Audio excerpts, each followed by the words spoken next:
when it takes them ages to respond to a message. Now, this is a really... there's loads of different opinions on this, right? Because people are like, oh, they could be busy, they could be doing this, they could be doing that, they could have a million things to do. And I'm like, look, to an extent, I do agree where they do have things to do. However, and as I cannot agree with this even more, where if a man is interested in you, it doesn't matter what he's doing, he will find the time. Like, I sometimes... Come hell or high water. I sometimes go for a piss and I've got my phone and I'm leaning and I'm like scrolling TikTok and I'm like, you could easily send a message then. There are moments, send a voice message. Like, you can even just go on Siri and be like, Siri, send this message, and it will just write it out for you. So I think if someone wants to take the time and wants to send you a message, they'll do it. And no matter what excuses they've given you, unless they're James Bond on a mission somewhere, they're not that.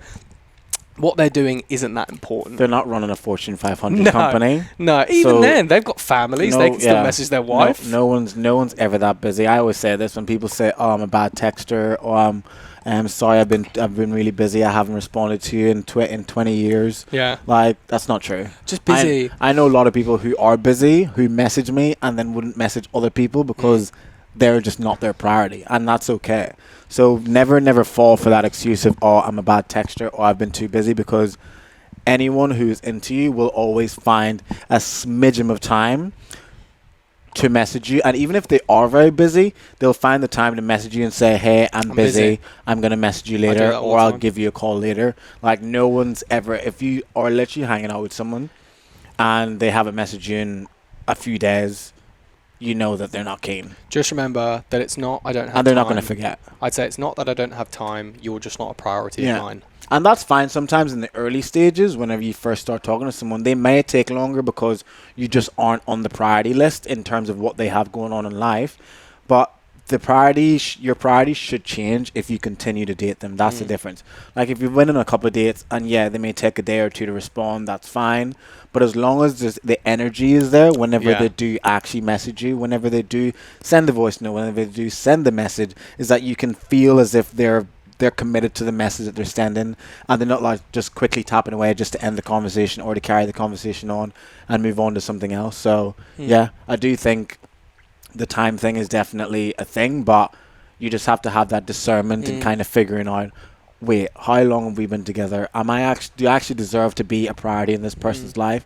If not, they may take a couple of days, but if you continue seeing them and it still goes a couple of days after like 6 weeks of seeing someone, or a month or two, and it's still then it's just weird. If he's not messaging you back quick enough, don't worry, he's definitely messaging the next girl quicker. And same with the flip side. If a girl's not messaging you back, girls have rosters. They're just usually only willing to sleep with one guy out of the roster. That's the difference between women and men. Men will sleep with all 5 in the roster. Girls will only want to sleep with one.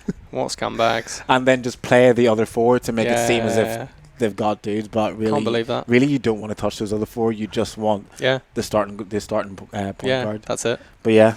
Do you want to go one for one? Do you want me to read through some of mine? Nah, you're running the episode. Oh, okay. I'm chilling. This is going to go so rogue. Mate, this could go anywhere. I should have just brought up my bed in this. So anyway, I'm not racist, but... okay. This one, I've heard this so many times, and this fucking really does me over. When plans aren't organised and you get we should definitely do something next week. Like, when someone says that to you, we should do something next week, so I feel it's an ambiguous statement to push the can a bit more down the road. And for this person at the moment, you're a satellite. Okay, so what they do is they push you out to orbit. You go around every now and then. You try and come back, and they go, "Oh, back out there. I'll see you next week. We'll hang out at some point in the next couple of weeks." If someone is interested, they will say, "Hey, let's hang out next week Tuesday. Does that work for you?" If they are not giving you a date and a time for you to go, "Oh, that doesn't work for me. What about Thursday?" They are not that interested in you. They're just pushing you back out to orbit in the hope you don't say anything. So if they want to message you at 2 a.m. on a Saturday night, you'll be available for them because you'll be like, oh, they wanted to see me next week anyway.